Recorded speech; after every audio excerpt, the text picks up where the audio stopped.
Good evening children. आपने class 10th में science में चैप्टर्स पढ़े हैं आपके chemical reaction and equation. 9th में आपने चैप्टर पढ़ा है about the structure of atom. Class 11th chemistry में बेसिकली आपको दो चीज़ें ध्यान रखनी है। आपका 70 मार्क्स का थ्योरी का पेपर होगा एंड 30 मार्क्स का होना है प्रैक्टिकल। हमें रैंडमली पढ़ना स्टार्ट नहीं करना है कि हमने बुक उठाया कोई सा भी चैप्टर स्टार्ट कर दिया। केमिस्ट्री में चैप्टर 1 है about the mole concept, general conditions, principles, laws of chemistry. Chapter 1 है। मैं आपको चैप्टर 1 अभी नहीं पढ़ा रहा हूँ, मैं आपको ले रहा हूँ चैप्टर 2। चैप्टर 2 लेने के पीछे क्या है रीजन? क्योंकि आपने ऑलरेडी क्लास 9th में एटम से related structures, atomic model, Thompson model, Nils Bohr model, आपने वो चीज़ें पढ़ी हुई हैं। क्लास 10th में आपने केमिकल इक्वेशंस, सारी चीज़ें पढ़ी हुई हैं। तो मैं आपके 9th और 10th के टॉपिक को कोरिलेट कर रहा हूँ आपके 11th के चैप्टर से, इसलिए मैं चैप्टर आपका 2nd ले रहा हूँ, so that you feel comfortable. Once we will finish chapter number 2 and we find ourselves comfortable with chemistry class 11, we will start lesson number 1. ऐसा नहीं होना चाहिए कि हमने स्टार्ट करा और स्टार्ट में हमको बैड एक्सपीरियंसेस हों कि केमिस्ट्री यार टफ है, ऐसा है वैसा है, जो भी है। तो today will start chapter number 2। देखिए फर्स्ट टॉपिक है हमारा, लेसन का नाम देख लीजिए। लेसन नेम है structure of an atom. First topic है आपका सब एटॉमिक पार्टिकल। सब एटॉमिक पार्टिकल का मीनिंग क्या है? एटम के अंदर मिलने वाले जो भी पार्टिकल्स होते हैं, दे ऑल आर कॉल्ड सब atomic particles. Electrons, protons and neutron. Proton and neutrons कहाँ होते हैं? एटम के न्यूक्लियस में। इलेक्ट्रॉन्स कहाँ होते हैं? Around the nucleus, they revolve in shell. आगे बढ़ने से पहले आपको इलेक्ट्रॉन, प्रोटॉन, न्यूट्रॉन के कुछ फंडामेंटल वैल्यूज याद रखनी है, ध्यान रखनी है। जैसे इलेक्ट्रॉन सिंबल हम लिखते हैं E-। मास होता है इलेक्ट्रॉन का 9.1 इंटू 10 की पावर -31 kg। चार्ज -1.6 10 की पावर -19 कूलम्स। माइनस क्यों लगाया है? क्योंकि माइनस चार्ज किसका है? इलेक्ट्रॉन का चार्ज माइनस में होता है। सिमिलरली प्रोटॉन 1.67 10 की पावर -27 kg। चार्ज सेम है बट प्लस लगाया हुआ है। प्लस क्यों लगाया है? प्रोटॉन का चार्ज पॉजिटिव होता है। न्यूट्रॉन मास सेम है 1.67 10 की पावर -27 kg एंड चार्ज है 0। If we see the mass portion, अगर हम इस मास पोर्शन को देखें तो आप देखिए ध्यान से, सबसे हल्का जो पार्टिकल है, लाइटर पार्टिकल है, वो है आपका इलेक्ट्रॉन। सबसे हल्का कौन होता है? सबसे हल्का होता है आपका इलेक्ट्रॉन। प्रोटॉन और न्यूट्रॉन का मास बिल्कुल सेम होता है। क्लियर है? बढ़ते हैं आगे। सबसे पहले आती है आपकी डिस्कवरी ऑफ इलेक्ट्रॉन। इलेक्ट्रॉन का डिस्कवरी थॉमसन ने करा है, आपने पढ़ा हुआ है क्लास 9 में, ये थॉमसन। एंड ये जो डिस्चार्ज ट्यूब वाला एक्सपेरिमेंट आपने पढ़ा हुआ था क्लास 9 में, डिस्चार्ज ट्यूब एक्सपेरिमेंट किया था आपके माइकल फेराडे ने। और ये सारा जो एक्सपेरिमेंट करा है आपके माइकल फेराडे ने, वो करा है 1850, मतलब 1850 में करा। तो कंफ्यूज मत होना, डिस्चार्ज ट्यूब एक्सपेरिमेंट वो परफॉर्म माइकल फेराडे एंड वो डिस्कवर्ड इलेक्ट्रॉन थॉमसन। देखिए क्या करा माइकल फेराडे ने? एक ग्लास का डिस्चार्ज ट्यूब लिया, प्लेट्स लगाए cathode and anode and 10,000 volt apply करा एट द प्रेशर 10 की पावर -4 ATM। ATM का फुल फॉर्म है एटमॉस्फेरिक प्रेशर। हमारे आसपास जो एयर होता है, आपके आसपास जो एयर है बाहर आपके घर में कहीं भी, उसका प्रेशर होता है 1 ATM। ATM का फुल फॉर्म होता है एटमॉस्फियर। उसने कितना प्रेशर लिया? 10 की पावर -4 ATM, मतलब बहुत कम प्रेशर रखा। तो शॉर्ट एंड स्वीट क्या बोले? When we apply very high voltage 10,000 volt and very less pressure 10 की power -4 ATM, then he observe green colour light travel from cathode to anode.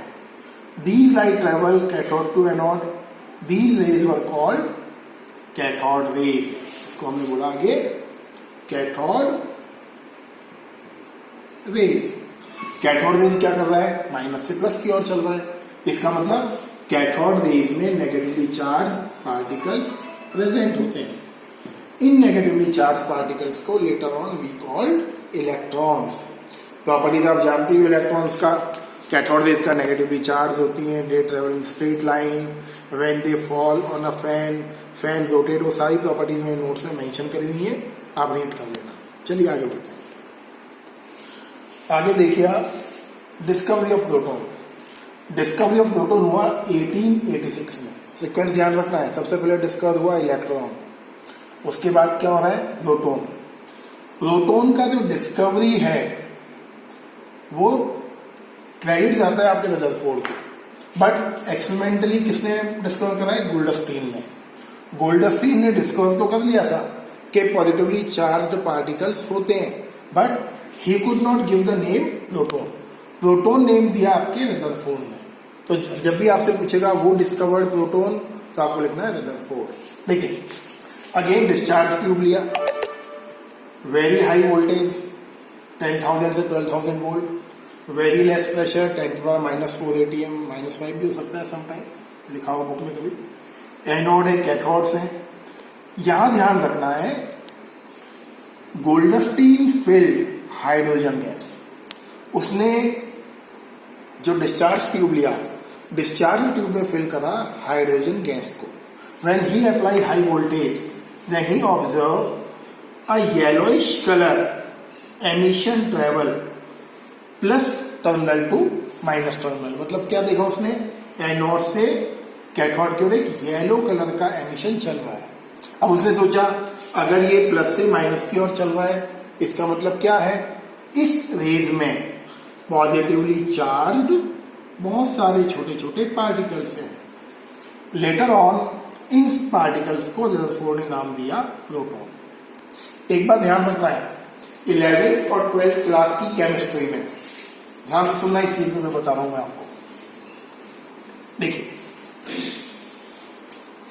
Chemistry में H+ जो ion है, इसको हम कई बार प्रोटॉन भी बोलते हैं। अगर केमिस्ट्री में आपको बोले what is the how the chemical reaction takes place in presence of proton, तो आपको H+ लिखना है। क्यों लिखना है, देखिए H 1 इलेक्ट्रॉन होता है एंड 1 प्रोटॉन होता है, ये सब जानते हैं हाइड्रोजन में। अगर मैंने लिखा H+, H+ का मतलब इसने अपना इलेक्ट्रॉन निकाल दिया है, यानी क्या बचा इसमें, इट कैरी ओनली 1 प्रोटॉन। इसीलिए H+ आयन को हम कई बार प्रोटॉन भी बोलते हैं। सही है, ध्यान रहेगा। प्रॉपर्टीज पूछ ले, what are the properties of anode rays या कैनाल रेज। ये जो डिस्कवरी हुई है प्रोटॉन की, इन रेज को हम बोलते हैं एनोड रेज। क्यों बोलते हैं एनोड रेज, बिकॉज ये रेज एनोड से कैथोड की ओर चलती हैं। एनोड रेज को कई बार हम कैनाल रेज भी बोलते हैं। प्रॉपर्टी पूछ ले आपसे, प्रॉपर्टी सेम है, these ray carry positively charged particle, they are called proton. These rays travel in straight line. When they strike on metal plates heat. When these rays pass between positively charged and negatively charged terminal, then they bend towards the negative terminal. Anode rays का charge क्या है, positive होता है। जब भी आप उसे पास करोगे प्लस और माइनस इलेक्ट्रोड के बीच में से, तो कहाँ बैंड हो जाएगी, माइनस की ओर बैंड हो जाएगी। ये सब बहुत छोटी बेसिक लेवल की चीज़ हैं, 11th क्लास के क्वेश्चन पेपर में पूछी नहीं जाती हैं। ये चैप्टर का इंट्रोडक्टरी पार्ट है। बढ़िए, आगे बढ़ते हैं। अब देखिए डिस्कवरी ऑफ न्यूट्रॉन। सबसे बाद में जो डिस्कवरी हुई है वो डिस्कवरी हुई है आपके न्यूट्रॉन की। न्यूट्रॉन की डिस्कवरी हुई है 1932 में। प्रोटॉन और इलेक्ट्रॉन के ऊपर क्या था, चार्ज था। Proton was positively charge, electron was negatively charge. Due to this reason they were easily identified by a device, spectroscope. एक डिवाइस होती है स्पेक्ट्रोस्कोप, इसकी हेल्प से हम चार्ज पार्टिकल्स को ही आइडेंटिफाई कर सकते हैं। इसीलिए सबसे पहले जो डिस्कवर हुए आपके इलेक्ट्रॉन और प्रोटॉन डिस्कवर हुए। न्यूट्रॉन का चार्ज होता है 0, इसलिए neutron could not be identified for a longer time.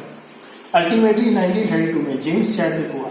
James Chadwick ने क्या करा, बेरिलियम न्यूक्लियस पर हीलियम न्यूक्लियस का अटैक कराया, मतलब हीलियम का रिएक्शन करा बेरिलियम से। सिंपल वर्ड में हीलियम को हम क्या बोलते हैं, अल्फा पार्टिकल्स, आपने पढ़ा हुआ है क्लास 9th में। एंड रिएक्शन से क्या बनाया उसने, कार्बन एटम एंड न्यूट्रॉन। ये नीचे आप जानते ही एटॉमिक नंबर है, ये मास नंबर है, ये लिखा हुआ 9 + 4 13 होता है, तो 12 यहाँ लगाया मैंने, एन के ऊपर क्या लगाया 1। एटॉमिक नंबर 4 + 2 क्या है 6, ये 6 लगाया, बचा हुआ क्या है 0। मतलब क्या हुआ, बेरिलियम पर जब हीलियम का रिएक्शन कराया न्यूक्लियस पर, तो क्या बना, कार्बन का न्यूक्लियस फॉर्म हुआ एंड एक पार्टिकल फॉर्म हुआ विच वाज कॉल्ड न्यूट्रॉन। सबसे बाद में डिस्कवरी हुई है आपके न्यूट्रॉन की। चलिए आगे बढ़ते हैं। इस चैप्टर में बेसिकली आपको 4 एटम्स के मॉडल पढ़ना है। Thompson model of an atom, Rutherford's model of an atom, Nils Bohr model of an atom and quantum mechanical model of atom. ये ऑलरेडी ऐसे ही हैं जैसे आपने क्लास 9 में पढ़े हुए हैं। थॉमसन मॉडल ऑफ एटम वो वाटरमेलन वाला आपने पढ़ा हुआ है, plum pudding model. Rutherford model of atom वो गोल्ड फॉयल एक्सपेरिमेंट वाला पढ़ाऊंगा मैं अगली क्लास पीपीटी में आपको क्लास में। ये मॉडल मेन है जो आपको क्लास 11 में बहुत डिटेल में पढ़ना है। ये आपने डिटेल नहीं पढ़ा हुआ है क्लास 9th में, यहाँ आपको पूरा डिटेल पढ़ना है। बोर्स मॉडल ऑफ एटम, और ये सबसे हाईली एडवांस मॉडल है आपका quantum mechanical model of an atom. तो आज के लिए इतना ही। ये जो मैंने पढ़ाया है वीडियो ध्यान से देखिए, मैंने कुछ पेजेस नोट्स के आपको शेयर करें, बहुत सिंपल से नोट्स हैं, प्रीवियस नॉलेज के ऊपर बेस्ड, रीड करिए। कोई डाउट हो ग्रुप में आप मैसेज करिए। नेक्स्ट टर्न हम लेंगे ये दोनों मॉडल ऑफ एटम, एंड उसके बाद हम स्टार्ट करेंगे 11th की जो एक्चुअल टॉपिक है। Thank you and have a nice day.